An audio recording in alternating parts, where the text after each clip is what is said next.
तर महायुतीत श्रेयवादाची लढाई सुरू आहे असं दिसतंय अशा शब्दात अनिल परबांनी महायुतीवर निशाणा साधलाय।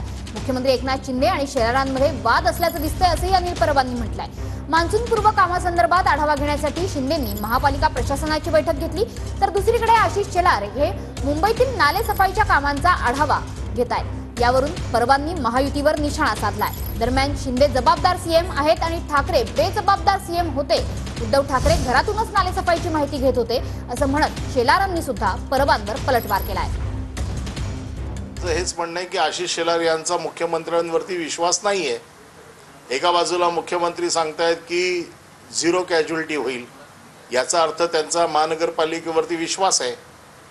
जे महानगरपालिकेवरती गेले कित्येक दिवस आरोप करतायत, एका बाजूने मुख्यमंत्री विश्वास दाखवतायत, एका बाजूने आशिष शेलारला विश्वास दाखवतोय। महायुतीमध्येच अजूनही कोऑर्डिनेशन नाही आहे। कदाचित श्रेयवादाची लढाई असू शकते। आता आशिष शेलार आणि मुख्यमंत्र्यांमध्ये काहीतरी वाद आहे असं मला दिसतंय।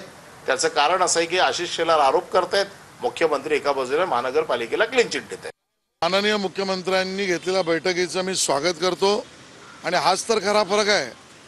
जबाबदार मुख्यमंत्री, जबाबदार नेता किंवा बेजबाबदार मुख्यमंत्री आणि बेजबाबदार नेता यातला। ज्यावेळेला उद्धवजी मुख्यमंत्री होते ते आपल्या वर्षा निवासस्थानी बसून नाल्यांवर फिरत होते, घरात बसून ते नाल्यांची माहिती घेत होते आणि त्यामुळे बेजबाबदार मुख्यमंत्री म्हणून तेव्हा उद्धवजींनी काम केलं।